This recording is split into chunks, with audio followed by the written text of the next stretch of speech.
name is Justin. For those of you who don't know me, I actually work with the kids ministry here at Elevation, but now and then Chuck gives me the opportunity to share a little bit with you guys up here.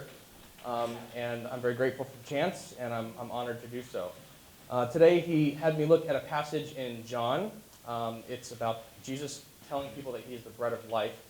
And in honor of kids ministry, we're going to do a little Simon Says here. So Simon Says, read this passage with me. For the bread of God is he who comes down from heaven and gives life to the world.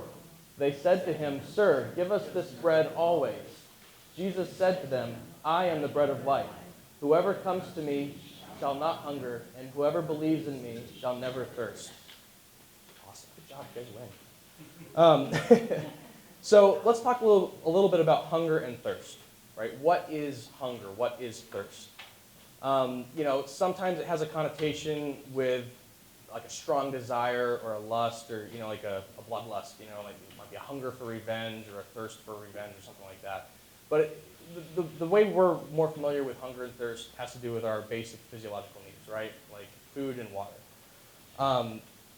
And really it's an indicator that a need you have is not being met, right? If you're hungry, your body's saying, hey, dude, like I need food, I need fuel, I need nutrients, I need vitamins, I need something that you're not giving me, so give it to me.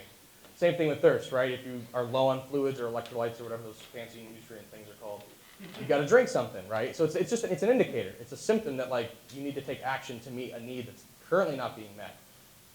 Think about it kind of like when a baby is about to be born, right? The entire pregnancy, the baby is being nourished in the womb through the umbilical cord, right? Receiving nutrients and fluids and whatever they need. Yeah, by the way, don't ever Google image search for baby womb. I'm telling you, I almost gave up the search. I finally found this thing. I was like, oh, that's cute. But that's the only cute image result that came back. So just be warned on that one. So the baby receives its nutrients through the umbilical cord. And then when it's born, right, that cord gets snipped. And then what happens?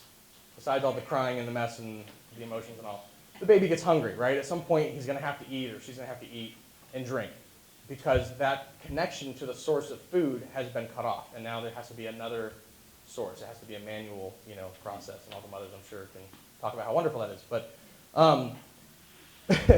when we talk about hunger and thirst in the context of what Jesus is talking about, he's not talking about physiological needs, right?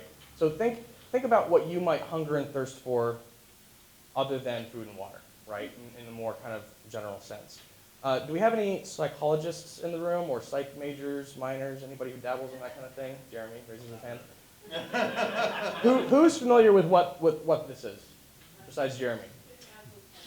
Thank you. Maslow's hierarchy of needs. So this is a pretty famous representation that this really cool dude named Maslow came up with about what the set of human needs are, kind of broken down by basic fundamental needs at the bottom all the way up to the more profound philosophical craziness. For the record, he didn't actually make it into a pyramid. That's just kind of how it became represented as a popular thing. But anyway, so if we look at this pyramid, we got all kinds of stuff from the food and water we talked about. We've got safety, love and belonging, and esteem. You can hunger and thirst for all of those things, right? You can hunger for relationship and companionship. You can thirst for resources. I mean, if that thirst gets out of hand, now you can get into greed and that kind of thing. The hunger and thirst can lead to, gluttony in a sense of all of those different needs. But you can hunger for all of those. And according to Maslow, if this is indeed how God created the human being to function, we need all of these needs met. The problem with this hierarchy here is it kind of leaves out a really important aspect that's very evident and apparent in Scripture, and that's the fact that we are more than a physical being, right? We are a spiritual being as well. And I don't see spiritual needs listed up there. I don't even know how you'd articulate really what those spiritual needs are, but God meets those in addition to the physical needs. He can meet all of the ones up there, and he does. He provides them through various means and channels and through each other and provision of food and work and all kinds of stuff. But the spiritual needs can only be met one way. When God first created mankind, he created us in perfect relationship with him. The intent was, for things to stay that way, but of course, we kind of messed that up, right? Story of Adam and Eve and committing the first sin and breaking that connection with God, breaking that fellowship, breaking that relationship. And God being the source of all that is good, right? The source of life, the source of all of the needs we saw before, and the source of of spiritual life and spiritual nourishment, that got cut off, and we found ourselves hungry.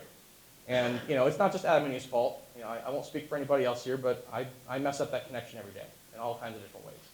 And I get hunger and thirst for God, for that spiritual nourishment that only he can bring. And God meets that need through Jesus, right? Now, let's back up for a second. Go back to the basic food hunger kind of thing. Who here has ever been so hungry, but yet so lazy, that instead of going and actually getting a meal or making a meal, you just reach next to you, grab the bag of chips, and start chowing down? Right? Okay, hey, I'm not alone here. Okay, that's good. What happens when you do that? You start eating, right? And your body's like, oh, sweet, fuel. Like, this is going to be awesome. And for a few minutes, you feel good. Like, oh, this is the right step. I'm doing the right thing. Like, this is cool. I'm only going to have a few. But then you keep dipping and dipping and dipping because you're hungry, And so you eat half the bag or maybe the whole bag. I don't know who would do that. Not me, of course. But, you eat the whole bag of chips. And the next thing you know, you're feeling like crap because your body's like, what are you feeding me? This is not what I needed. This is not meeting the need. It was temporarily gratifying, but it was not fulfilling or satisfying. And we do the same thing with our spiritual hunger and our spiritual thirst. We try to feed it with all this other stuff, whether it's through your work or, you want success or you want, relationship with somebody. Or all those things are good in and of themselves, right? If you're feeding it with things like drugs and pornography and other stuff, that's inherently not good for you. But even things that are good for you or enjoyable, like watching a movie or reading a book, if you take that too far and you start trying to meet the spiritual hunger and thirst through those avenues, you're going to find yourself coming up hungry still, and maybe even feeling kind of sick and empty because you're like, what the heck? I thought I was getting fulfillment through X, Y, and Z. And what Jesus is saying here to these people is that he is the bread of life. And what he's saying by that is he is the nourishment, the spiritual nourishment from God that is given to us. Kind of paralleling the whole baby womb analogy, in a sense, Jesus being our conduit back to God, he reconciles us to God, he repairs that connection, and he reattaches us to that source of spiritual nourishment. He's kind of like our spiritual umbilical cord.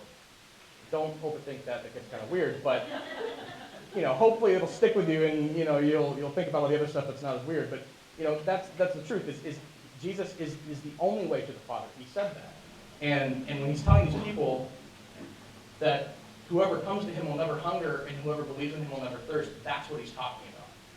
They knew he wasn't talking about food. He actually had to clarify because they were trying to get more food from him. He had fed a whole bunch of people previously, and they were coming back like, oh, hey, what's going on, Jesus? And he's like, you guys just want me for my food, and then he goes into this more spiritual, profound message to them.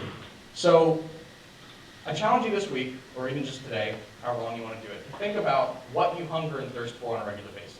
Like as you go about your daily lives and your routines and whatnot, start to pay attention to what you're investing yourself into and what you're, when you're down or you're lonely or you're sad or you're whatever, and you want to fix that. What do you do? What do you turn to? Is it food?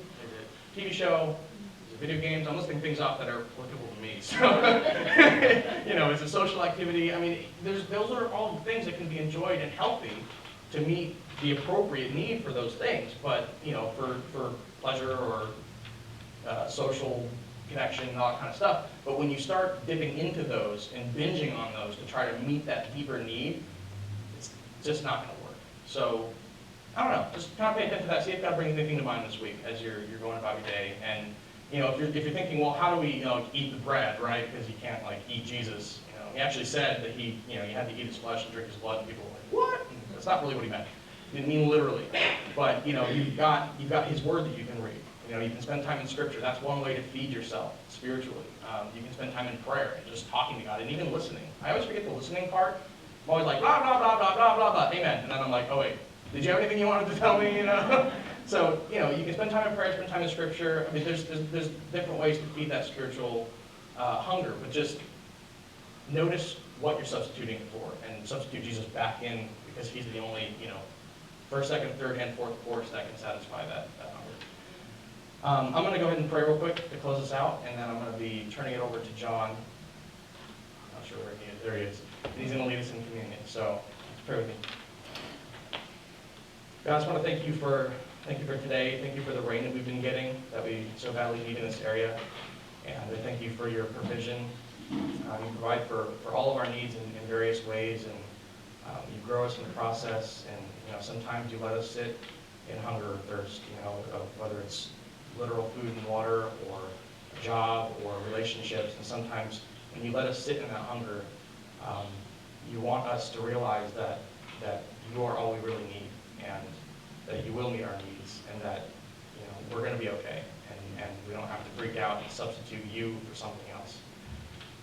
Just pray that you would show each of us this week, what it is that we substitute you for, whether it's all the time or maybe just occasionally. And just pray that you help us substitute you back in where you belong, and so that we can be spiritually nourished on a regular basis. In Jesus' name I pray. Amen.